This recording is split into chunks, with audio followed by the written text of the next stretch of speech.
मित्रांनो, ठरलं तर मग या मालिकेच्या आजच्या भागामध्ये प्रिया आरडाओरडा करतच बाहेर येते। तेव्हा घरातील सर्वजणी आता विचारतात काय झालं।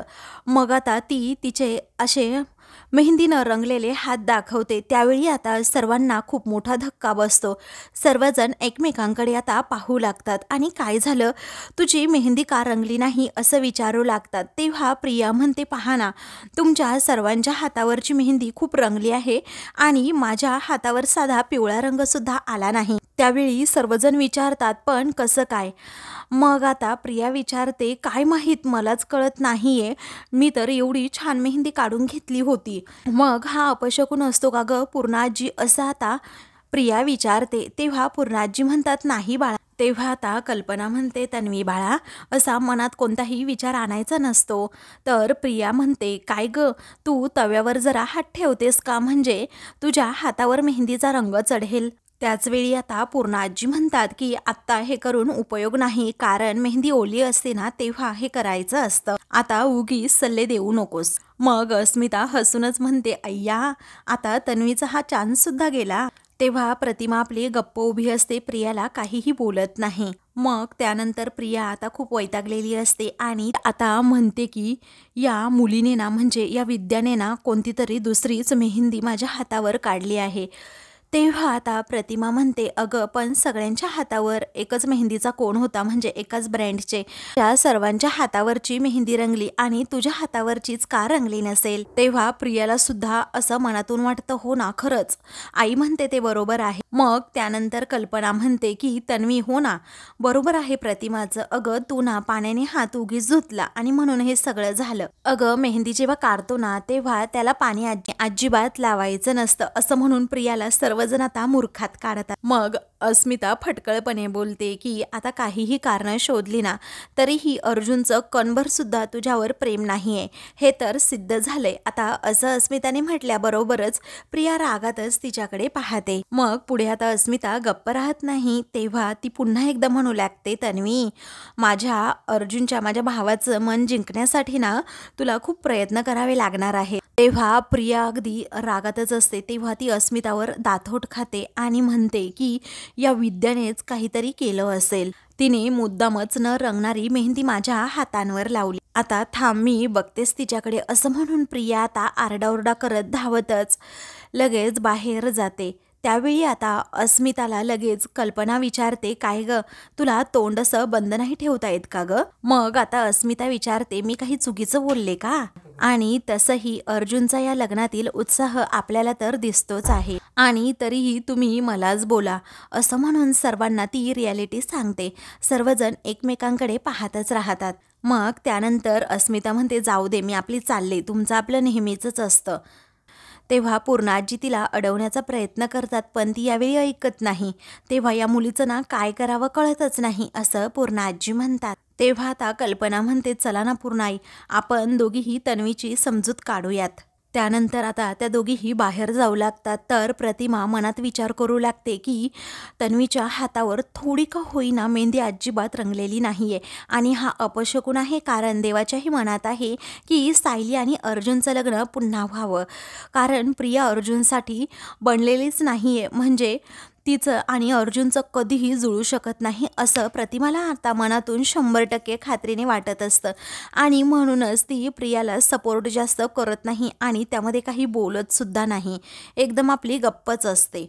इकडे विद्या आता घरी चाललेली असताना रविराज तिला म्हणतो, बाळा, तू खूप छान माझ्या लेकीच्या हातावर मेहंदी काढलीस हा, असं म्हणून तो आता तिच्याकडे पैसे देतो। त्याचवेळी धावत आता प्रिया तेथे येते आणि म्हणते, थांब। आता एका क्षणी रविराजला समजतच नाही की ही का थांब म्हणाली असेल, त्यालाही प्रश्न पडतो, काय झालं एवढं, ही चौताळतच आली इकडे।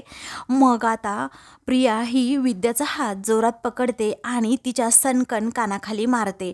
तेव्हा सर्वांना मोठा धक्काच बसतो। रविराज विचारतो, तू हे काय केलं? कल्पना म्हणते, तन्वी प्लीज शांत हो अगं। त्यावेळी आता ती म्हणते, कशी शांत हो मी मामी, या मुलीमुळे माझ्या लग्नामध्ये खूप मोठा अपशकुन झालाय। त्यावेळी रविराज आता खूप भडकतो आणि विचारतो, काय ग, ही वागायची पद्धत झाली का? मग आता ती म्हणते, काय करू बाबा मग मी, कारण माझे तुम्ही हात बघा ना, रंगली आहे का मेहंदी? अजिबात रंगली नाही. त्यावेळी रविराजला देखील धक्का बसतो. मग तो म्हणतो, पण तन्वी ही वागण्याची पद्धत नाही आहे हा. तेव्हा ती आता रडण्याचं नाटक करत म्हणते, बाबा मग मी काय करू, मला भीती वाटते, माझ्या लग्नामध्ये कोणता अपशकुन तर होणार नाही ना. तेव्हा आता पूर्णाजी तेथे येतात आणि तिला समजावू लागतात, हे बघ तन्वी बाळा, तू अजिबात टेन्शन घेऊ नको, कारण तुझ्या लग्नात हे अपशकुन वगैरे काही होणार नाही. त्यानंतर प्रिया रागातच विचारते, मला सांग बरं, माझी मेहंदी कशी रंगली नाही अजिबात. तर विद्या आता रडत असते आणि खूप घाबरलेली असते. त्यानंतर प्रिया आता विचारते, नक्की मेहंदीच होती ना ती, की दुसरं काही माझ्या हातावर तू लावलं होतंस, अगोदर सांग बरं. तेव्हा विद्या म्हणते, मेहंदीच होती ती. अहो मी नेहमी कोण बनवते ना, तीच ती मेहंदी होती. तुम्ही बघा ना, आजीच्या आणि मावशींच्या हातावर किती छान मेहंदी रंगली आहे. तेव्हा प्रिया रागातच तिला म्हणते, गप्प बस, तुझ्यामुळे जर माझ्या लग्नामध्ये काही विघ्न आलं ना, तर मी अजिबात शांत बसणार नाही. तेव्हा आता प्रियाचा हा राग पाहून रविराजलाच खूप राग येतो आणि तो म्हणतो, बस झालं तन्वी, तू अगोदर आतमध्ये चल बरं. तेव्हा ती म्हणते, नाही बाबा, मी नाही येणार आतमध्ये.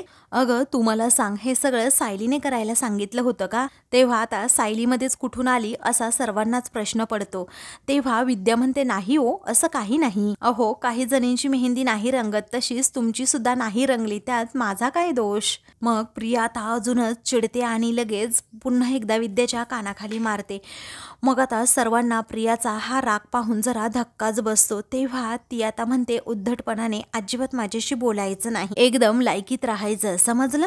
दे आता, असं म्हणून तिच्या हातातून ती पैसे काढून घेते आणि म्हणते, एक दमडी सुद्धा तुला मिळणार नाही. मग आता रविराज खूपच भडकतो आणि म्हणतो, तन्वी, तुला तिचे पैसे घेण्याचा काहीही अधिकार नाहीये, तिला तिच्या कामाचा मोबदला हा दिलाच पाहिजे, दे बरं परत परत पैसे, असं म्हणून रविराज तिच्यावर भडकतो. तेव्हा ती आता तेवढ्याच रागात म्हणते, नाही देणार बाबा मी पैसे, तुम्ही काय करणार आहात? तेव्हा पैसे परत दे, असं रविराज खूप रागात म्हणतो. पण आता प्रिया अगदी हट्टच धरून राहते की देणारच नाही मी एक दमडीसुद्धा हिला. कल्पना आता प्रियाच्या हातातून कसेबसे ते पैसे घेते आणि विद्याच्या हातावर टेकवते आणि आता जा बरं बाळा तू, असं म्हणून कल्पना तिला जायला सांगते. तेव्हा आता विद्या खूप रडत असते. तर प्रिया आता म्हणते, काय ग, ऐकू नाही आलं का तुला, असं म्हणून तिचा हात पकडत ती तिला फरफटतच त्या गेट बाहेर काढते आणि तिला ढकलून देते. त्यावेळी आता प्रियाचं हे रूप पाहून घरातील सर्वजण अगदी थक्क होऊन जातात. आता प्रियाची ही वागण्याची पद्धत पाहून आता सर्वांना खूप मोठा धक्का बसलेला असतो. तरी विद्या आता खूप रडत असते कारण ती तेथे पडलेली असते. तेव्हा कल्पना माणुसकी दाखवत पुढे येते आणि लगेच विद्याला हात देत साथ देत तिला तेथून उचलते. मग रागातच आता रविराज म्हणतो की, तुम्ही हे बघ, जरा शिस्तीत राहा आणि उगीच सर्वांसमोर तमाशा घालून मी उगीच तुझ्यावर हात उचलेन. त्यावेळी आता प्रिया म्हणते की, बाबा, पण त्यावेळी रविराज आता भयंकर चिडतो आणि म्हणतो की, का उगीच तू सर्वांसमोर तमाशा करतेस, अगं तू तर आता सासरच्या मंडळींसमोर सुद्धा तमाशा करायला लागलीस, असं म्हणून रविराज आता भडकतो आणि तिला फरफटतच आतमध्ये घेऊन जातो. त्यानंतर आता विद्या, सॉरी हा, जा बाळा आता, असं म्हणून कल्पना आता तिच्यासमोर हात जोडते. त्यानंतर पूर्ण आजीला काही अजिबात प्रियाचं हे वागणं पटलेलं नसतं. तेव्हा आता ती म्हणते की, तुला सांगू का ग कल्पना, तन्वी एवढी लागवी मुलगी आहे, परंतु तिने तिच्या रागावर आता अगदी कंट्रोल ठेवायला हवा. मग कल्पना लगेच प्रियाची बाजू घेत म्हणते की, शिकेल हळूहळू ती पूर्णाई, कारण तिची मेहंदी रंगली नाही ना, म्हणून ती जरा डिस्टर्ब झाली असेल. तरीही आता प्रियाचं हे वागणं पूर्ण आजींना अजिबातच आवडलेलं नसतं. तेव्हा तुम्ही काळजी करू नका, हळूहळू शिकेल ती, कल्पना आता पूर्ण आजींना म्हणते. त्यानंतर डायरेक्ट आता विद्या ही सायलीकडे येते. तेथे आल्यानंतर ती आता झालेला सर्व प्रकार सायलीला जेव्हा सांगते, तेव्हा सायली आता खूपच भडकते आणि म्हणते, हे कुठे असं राक्षसी वागणं झालं का प्रियाचं, आता खूप झाली हा तिची नाटकं कुसुमताई, अगं विद्याला तिने मारलं सुद्धा, तिला काही वाटतं की नाही. मग आता कुसुम म्हणते हो ना, तिचे अतिनखरे चालूच असतात नेहमी, पण आता तिला ना धडा शिकवायलाच हवा. तर विद्या सांगू लागते की माझ्या कामाचे पैसे सुद्धा तिने काढून घेतले, तिच्या बाबांनीच मला दिले होते. मग सायली विचारते म्हणजे तुझ्या कामाचे पैसे तुला मिळाले नाहीत का? तेव्हा कल्पना मामींनी नंतर मला ते पैसे दिल्याचं विद्या सांगते. मग आता कुसुमला खूप राग आलेला असतो. तेव्हा आता ती म्हणते की एवढ्या खालच्या थराला जाऊन ना फक्त ती भामटी प्रियाच वागू शकते, तिला ना काडीची अक्कल सुद्धा नाहीये आणि माणुसकी सुद्धा नाही आहे. तेव्हा आता सायली म्हणते प्रियाचं हे वागणं आपण खूपच सहन केलंय आता कुसुमताई, पण आता तिच्या पापाचा घडा भरलाच आहे. अगं मी शांत होते तोपर्यंत तिचं वागणं मी खपवून घेत होते, पण आता तिला मी अजिबात वरचढ ठरू देणारच नाही. दुसरीकडे आता अर्जुन हा एकदम शांतपणे रूममध्ये बसलेला असतो आणि जखम झालेल्या हाताकडे तो पाहत असतो.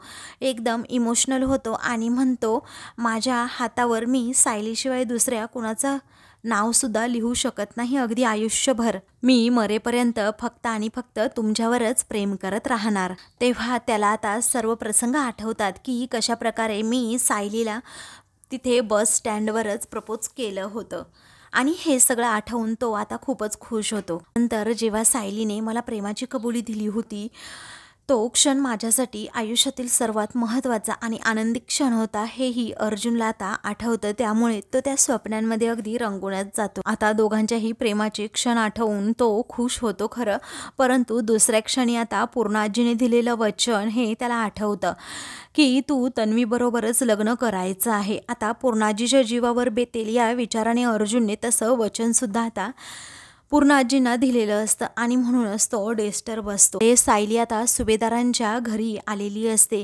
गेट उघडते आणि हळूच घराकडे पाहते. आपली दबक्या पावलांनी ती घराकडे येत असते. तेव्हा तिला आता तिच्या लग्नातील सर्व प्रसंग आठवतात की कशाप्रकारे अर्जुन आणि माझं लग्न झालं होतं आणि अर्जुनने कशाप्रकारे माझं औक्षण करून मला बायकोचा दर्जा देत आत्तापर्यंत अगदी व्यवस्थित सांभाळलं होतं. घरातील सर्वांचा विरोध असतानाही फक्त त्यानेच मला पाठिंबा दिला आणि आत्तापर्यंत प्रेमाने जपलंय. ते सर्व आता क्षण आठवून सायली आता खूपच रडू लागते. तेव्हा ती आता खूप रडत असताना आपले अश्रू कसेबसे पुसते आणि लगेच पुढे येते. तेव्हा तिला आता त्या घराकडे पाहून सगळ्या आठवणी पुन्हा एकदा ताज्या होतात. आणि तिला आता दिवाळीचे क्षण देखील आठवतात की कशाप्रकारे मी आणि त्याचबरोबर प्रतिमा त्याने इथे रांगोळी काढली होती. मग आता ती त्या स्वप्नांमध्ये अगदी हरवून जाते. त्यानंतर ती आता डायनिंग टेबलकडे पाहते तर अर्जुनने तो मला भरवलेला प्रेमाचा घास आणि मी सुद्धा त्याला जो घास भरवला होता ते सर्व क्षण तिच्या डोळ्यासमोरून जातात. त्याचबरोबर आमची ॲनिव्हर्सरी आणि आमच्या दोघांचाही बर्थडे हे सगळं काही घरच्यांनी किती आनंदाने सेलिब्रेट केलं होतं हे सगळं आता तिला आठवत असतं. त्यानंतर आता तिला धक्के मारून जेव्हा कल्पनाने घराबाहेर काढलं होतं कारण आमच्या दोघांच्या कॉन्ट्रॅक्ट मॅरेजचं सत्य घरातील सर्वांसमोर आलेलं असतं, हे क्षण आता आठवून ती एकदम उदास होऊन जाते. त्यानंतर तिला आता एक दरवाजाचा आवाज येतो म्हणून ती पटकन दुसरीकडे जाते, पण आता भामट्या प्रियाने ते दार उघडलेलं असतं आणि ती सारखी आपल्या न रंगलेल्या मेहंदीकडे हाताकडे पाहत असते आणि स्वतःवरच खूप चिडलेली असते. त्यावेळी आता ती मनातच विचार करते सायली तू तर माझी झोप उडवली आहे, परंतु मी तुला कधीही आयुष्यात जिंकू देणार नाही, कारण सुभेदारांची सून झाल्यानंतर माझ्या हाताला जे वैभव लागणार आहे ते मी असं सहजासहजी सोडणार नाहीये. त्यानंतर आता इकडे सायली ही तिथे अर्जुनच्या बेडरूमजवळ जाते, परंतु आता वरच्या मजल्यावर बेडरूम असल्यामुळे तिथपर्यंत कसं जावं हेच सायलीला कळत नाही. तर तिथे आता डेकोरेशनवाल्यांचं खूप सामान असतं, गाद्या असतात, उशा असतात, त्याच खाली आता एक शिडीसुद्धा असते आणि मग सायली आता भरभर ते सामान बाजूला करते. त्यातून ती शिडी बाजूला घेते आणि पटकन तिथे बेडरूमच्या दिशेने लावते. तेव्हा आता ती पटकनच तिथे वर बेडरूमकडे जाते आणि खिडकीतून आत डोकावून पाहते तर अर्जुन आता तिला तिथे बसलेला दिसतो. तेव्हा सायलीला आता खूपच आनंद होतो. आता अर्जुन हा पाठमोरा बसलेला असल्यामुळे सायली त्याच्याकडे पाहतच राहते. मग आता ती म्हणते अहो अहो, पाठीमागे पहा ना, मी आलीये. असं म्हणून ती आता खूप एक्साईट असते की कधी एकदा अर्जुन माझ्याकडे पाहील. परंतु तो तिच्याकडे पाहत नसतो, कारण त्याच्यापर्यंत सायलीचा आवाजच जात नसतो. त्यानंतर आता ती म्हणते, पाहिलं ना, आपण खूप दिवसानंतर एकमेकांना पाहतोय. अहो, तुमच्याकडे असं बघतच राहावंसं वाटतंय. पण माझ्याकडे आता जास्त वेळ अजिबात नाहीये, कारण कुणी येण्याअगोदर मला तुमच्याशी थोडं महत्त्वाचं बोलायचंय. अहो, मला माहीत आहे की या पूर्णाजींच्या वचनामध्ये तुम्ही अडकला आहात आणि त्यांच्या तब्येतीमुळे तुम्ही प्रियाबरोबर लग्न करण्याचा निर्णय घेतलाय. पण आता पूर्णाजींच्या जीवाला असलेला धोका टळलाय, मुळे आपल्याला आता एकत्र येण्यापासून कुणीही रोखू शकत नाही. त्यावेळी अर्जुन आता काहीच ऐकत नसतो, कारण तो तेथे झोपी गेलेला असतो खुर्चीवर. म्हणून त्याला आता सायलीचा आवाज सुद्धा येत नसतो. त्यानंतर दुसरीकडे आता प्रिया जेव्हा घरामध्ये जाते तेव्हा तिला समजतं की इथे की जवळ कुणीतरी शिडी लावली आहे आणि म्हणूनच ती आता त्या शिडीकडे पाहतच राहते आणि तिला आश्चर्याचा धक्काच बसतो. इकडे सायली आता अर्जुनला सांगते, आणि म्हणूनच मी तुमचं लग्न प्रियाबरोबर कधीही होऊ देणार नाहीये, कारण आता आपल्याला एकत्र येण्यापासून कुणीही थांबवू शकत नाही. अहो, आपण नवरा बायको आहोत आणि नेहमी नवरा बायकोच राहणार. हो, आता आपला घटस्फोट झालेला असेलही, कारण आपण दोघांनी घटस्फोटाच्या पेपरवर सह्या केल्या होत्या. पण मी पुन्हा तुमच्याशी लग्न करणारच, आणि या वेळेला आपल्या घरातील सर्वांच्या साक्षीने. मग आपल्या दोघांच्या नात्यावर कुणीही शंका घेऊ शकतच नाही. अहो, मला या सगळ्यामध्ये तुमची फक्त साथ हवी आहे. अहो, बोला ना, तुम्ही साथ द्याल ना मला, असं म्हणून सायली प्रेमाने अर्जुनला विचारत असते. पण अर्जुनचं काहीच प्रत्युत्तर तिला येत नाही, कारण तो अगदी गाढ झोपलेला असतो. इकडे प्रिया आता लगेच बाहेर येते आणि तिला समजतं की या शिडीवरून सायलीच आता अर्जुनच्या रूमपर्यंत पोहोचली आहे. तेव्हा तिचा आता अगदी जळफळाट होऊ लागतो. ती सायलीवर आता दातोट खाऊ लागते. इकडे आता सायली म्हणते, अहो बोला की. अहो, तुम्ही काहीच का बोलत नाही आहात? अहो, तुमची साथ आहे ना मला. अहो बोला ना, असं म्हणून ती सारखी सारखी अर्जुनला बोलायला सांगते. तर इकडे प्रियाचा आता सायलीला पाहून अगदी जळफळाटच होऊ लागतो. त्यानंतर आता प्रियाला इकडे खूप राग आलेला असतो. तेव्हा ती म्हणते की सायली, असं म्हणून ती शिडी आता लगेच हलवू लागते आणि सायलीला पाडण्याच्या प्रयत्नातच असते. तेव्हा सायली मात्र आता घट्ट आपले हात त्या खिडकीजवळ पकडून ठेवते. त्यानंतर आता प्रिया अजूनच जोराजोरात ती शिडी हलवते आणि सायलीला खाली पाडते. तेव्हा सायली मात्र आता त्या गाद्यांवर पडल्यामुळे तिला काही मार लागत नाही. सायली आता खूपच रागात तिच्याकडे पाहत असते, तर प्रिया रागात सायलीकडे पाहते. त्यानंतर प्रिया आता म्हणते, हद्द केलीस तू सायली. माझ्या नवऱ्याच्या खोलीत शिरण्याचा तू प्रयत्न केलास. अगं, ते सुद्धा रात्रीच्या वेळी चोरून, अशी शिडी लावून. थांब ना, आता मी पोलिसांनाच बोलवते, असं म्हणून प्रिया भडकते. त्यावेळी आता सायलीला धमकी देत प्रिया काही पण बोलू लागते. मग सायली हाताची घडी घालून शांत उभी राहत तिला विचारते, काय गं, आता तू पोलिसांना फोन करतीये की मी करू? आणि काय सांगणार आहेस तू त्यांना, की मी माझ्याच घरामध्ये चोरासारखी शिरत होते? हा काय आता गुन्हा आहे का? तेव्हा प्रिया आता खूपच भडकते आणि म्हणते, काय ग, लाज वाटत नाही का तुला? हाकलून दिलंय ना या घरातून, तर लोचाटासारखी कशाला सारखी इकडे येतेस ग? आणि तुला काय वाटतं की हे सगळं करून तू माझं आणि अर्जुनचं लग्न मोडशील? त्यावेळी सायली म्हणते, आवाज कमी कर अगोदर, कारण माझी माणसं ना आराम करत असतील, झोपलेली असतील, आणि तुझ्या या अशा वागण्यामुळे माझ्या माणसांना त्रास झालेला मी अजिबात सहन करू शकत नाही. तेव्हा प्रिया तिच्यावर हसत विचारते, काय ग, कोणती तुझी माणसं? अगं, तू विसर आता सर्व सुभेदारांना, आणि अर्जुनच्या जवळ जरी फिरकण्याचा तू प्रयत्न केलास ना, तर माझ्या एवढं वाईट कुणीही नसेल. त्यानंतर आता प्रिया खूप आरडाओरडा करू लागते. तेव्हा सायली म्हणते, एक मिनिट थांबा, असं म्हणून ती प्रियावर हसतच विचारते, काय ग, अगं, तू मेहंदी काढली होतीस ना यांच्या नावाची, पण ती मेहंदी रंगली नाही का? तेव्हा प्रिया एकदम शांत होते. त्यानंतर सायली म्हणते, अगं, तुझं यांच्यावर प्रेमच नाहीये आणि यांचंही तुझ्यावर प्रेमच नाहीये. अगं, आता माझी मेहंदी बघ किती रंगली आहे, कारण आमचं दोघांचंही एकमेकांवर प्रेम आहे, असं म्हणून प्रियाला आता ती तिची जागा दाखवून देते. तेव्हा रागातच आता प्रिया तिच्याकडे बोट करून म्हणते, मी तुला एकदा सांगितलंय ना, तुझा आणि अर्जुनचा आता यापुढे काही एक संबंध नाहीये म्हणून. तेव्हा सायलीला आता खूपच राग येतो.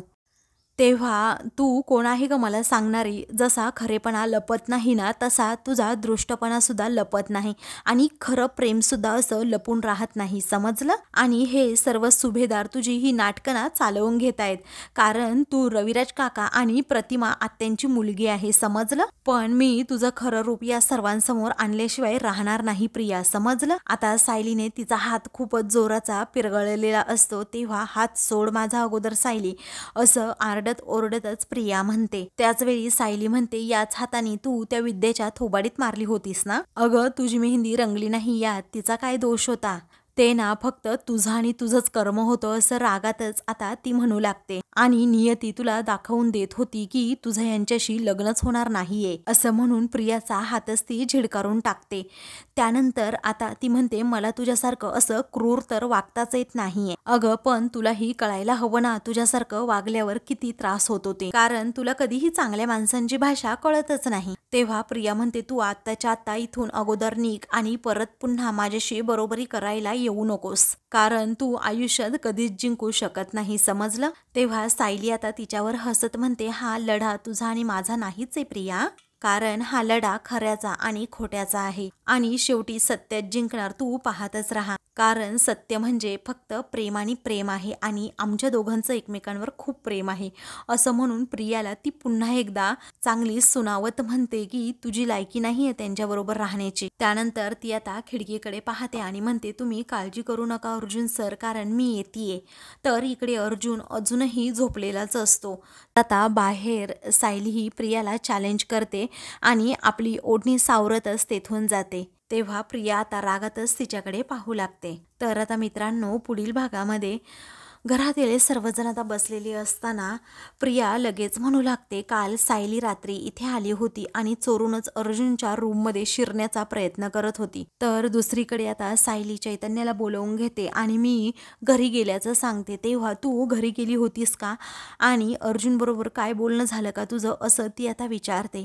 तेव्हा सायली म्हणते, हो मी गेले होते, परंतु मला जे काही वाटतंय, मी जे काही करणार आहे ते सगळं त्यांना सांगितलं, पण ते खुर्चीवर जसे बसले होते ना तसेच बसले होते, काहीच ते बोलले नाही. दुसरीकडे विमल आता लगेच अश्विनकडे येत म्हणते की अश्विन दादा चला ना, पटकन हो चला ना. तेव्हा काय झालं विमलताई, असं अश्विन विचारतो. तेव्हा आता विमल म्हणू लागते की अर्जुन दादाला ताप आलाय, ते ग्लानीत आहेत, खुर्चीत तसेच बसून आहेत, असं म्हटल्याबरोबरच घरातील सर्वजण घाबरतात. अशाच मालिकेंचे पुढील भाग पाहण्यासाठी चॅनलला सबस्क्राईब करा.